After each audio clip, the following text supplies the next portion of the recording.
Hello, my name is Tori Lucas and I'm 26 years old and I will be 27 next Thursday actually. I don't have any children or anything like that. I do have a wonderful significant other. Um, but other than that, I live a pretty normal adult life as of right now. As far as my childhood, I feel like I had a pretty normal childhood. I'm the youngest of four, so I have two sisters and an older brother. Two older sisters and a brother. And I feel like my childhood was normal and I felt supported by my family, especially my parents. We traveled a lot. And when I say I'm the youngest, I'm about to be 27 and my oldest sibling is like 44 actually. He's older. My dad had him when he was 18 with their mom, my older sister, my older brother's mother. And then he met my mom and he had my sister and myself.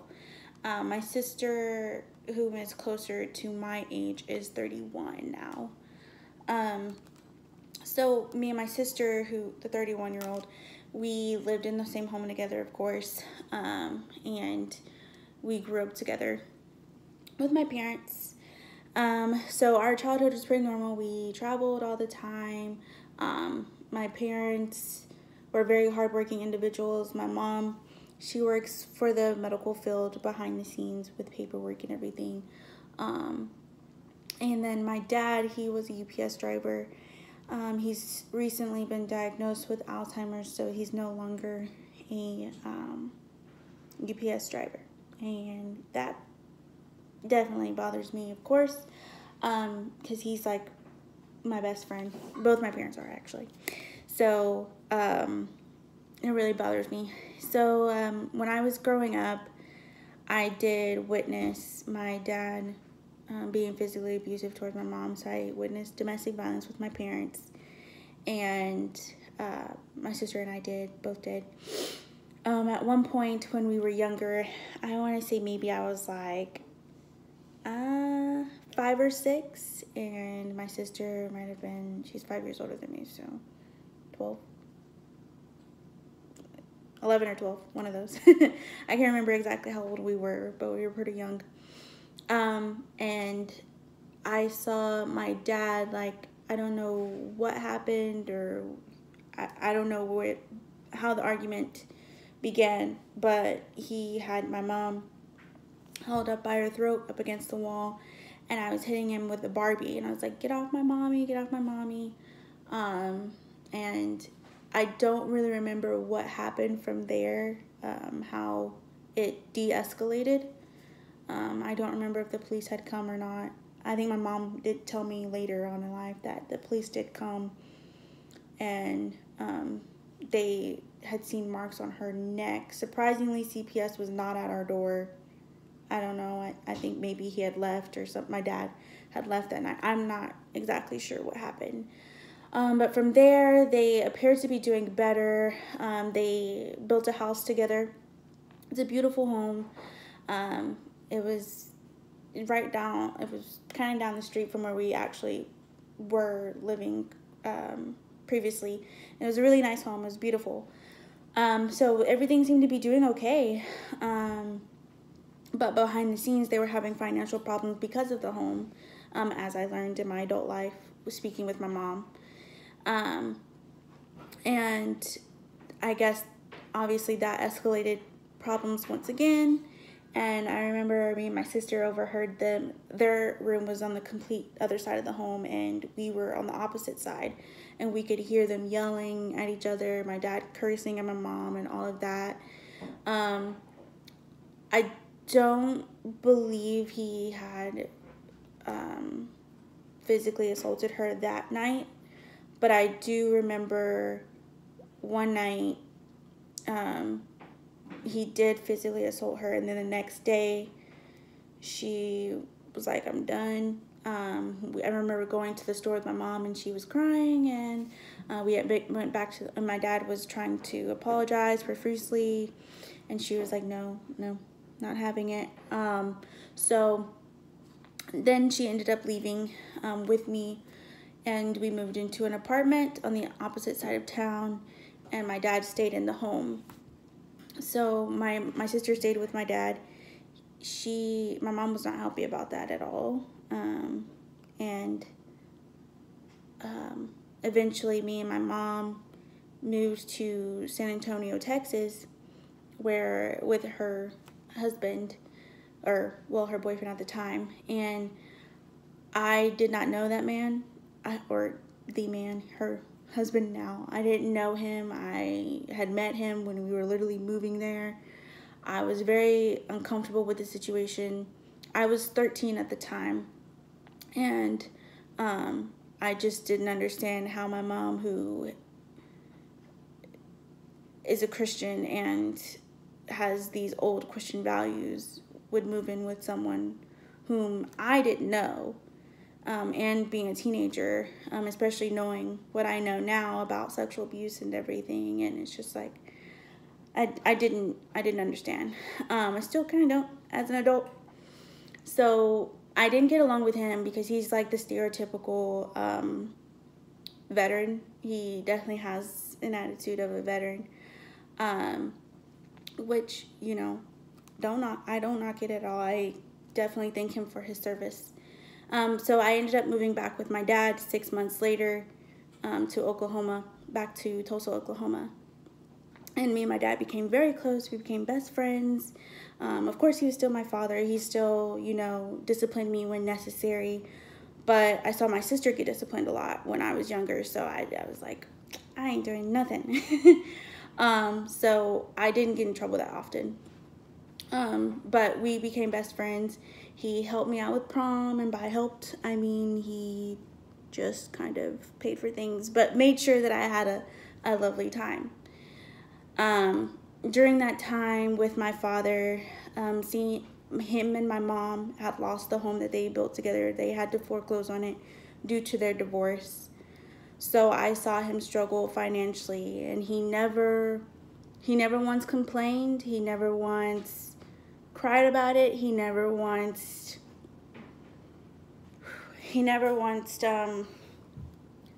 let me see that he was upset about him struggling. So there was one time where I had to get a procedure done on my breast as a 13-year-old or 14-year-old, because they were just making sure that I didn't have any abnormalities and everything. So I needed, after the procedure, they told me that I needed to get a sports bra to kind of hold the padding down, or the gauze down, I'm sorry. And we went to Walmart, and the sports bra was more than what my dad had in his account. So he was like, okay, we'll be back, because I needed it. So he was like, we'll be back. So he scrounged up literally change, literally nickels, dimes, quarters that we could find in the house. And when we went back, we got the sports bra, but he didn't let me see that he was upset about it. He didn't let me see that this was a problem. He didn't let me see, he didn't act as if it bothered him. So for me, that was that moment that was like, man, one, I don't want my kids to have to have my kids see me struggle that way either. But for my dad to just handle that situation so powerfully, and just his resiliency was amazing. So I was like, that's the type of person that I want to be. I want to be a person that doesn't stress about those types of things. And then that also has made me the hardworking person I am, because I do feel like I'm very hardworking, and I'm a perfectionist, and I don't like anything less than greatness. I'm very, very hard on myself, and I feel like my parents have a lot to do with that, because both of my parents, because of the divorce and because of the foreclosure, they both had to go through bankruptcy and come up from it, and they both did gracefully and graciously too. I barely saw them stress. So that's so that turned me into the hardworking person that I am today. And then also, it wanted me to be there for others too, not even just financially, but for emotional support and everything, because I don't really think my parents had that much going through that, because at the time my grandmother had passed, so my mom didn't have anyone to talk to. My dad was a very prideful person, so he didn't talk to anyone about it. So I want to be there for others so they can discuss those hardships with people and not have just the burden on themselves. So that has helped me.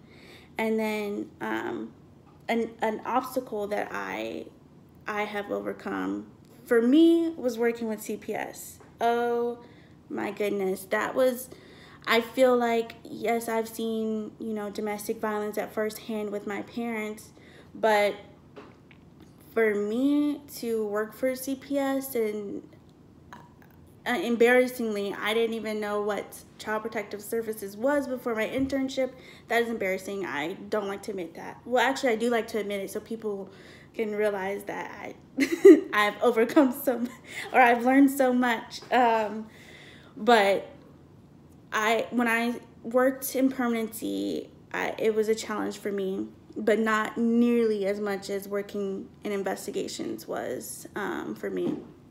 Working in investigations had an extreme toll on my mental and emotional stability.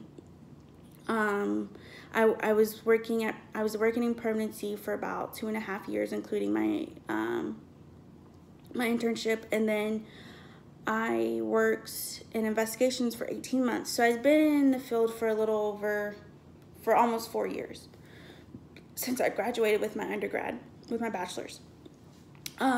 So I just have experienced so much secondary trauma with investigations, and I feel like that has shaped me into the person I am, along with my parents' hardship, because I've grown a stronger skin. I've become stronger in dealing with individuals' trauma, and also hearing it too.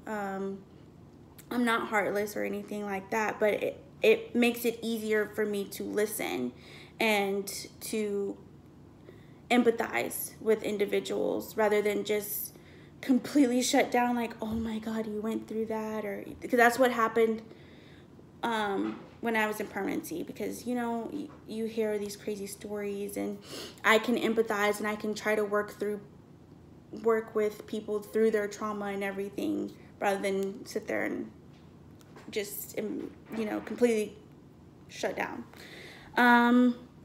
So in the future, I hope to become a voice for those who are dealing with their own trauma and own crisis, and hope to be there for them and have a person that they can vent to, because like I said, I don't feel like my parents did have that. So I feel like that has shaped me into who I am today, and I'm just a giving person. I love to give, whether it is finances or if it's just to have that emotional and mental stability. Like I want people to talk to me. I know that our clients, it takes a while for them to open up. That's completely fine.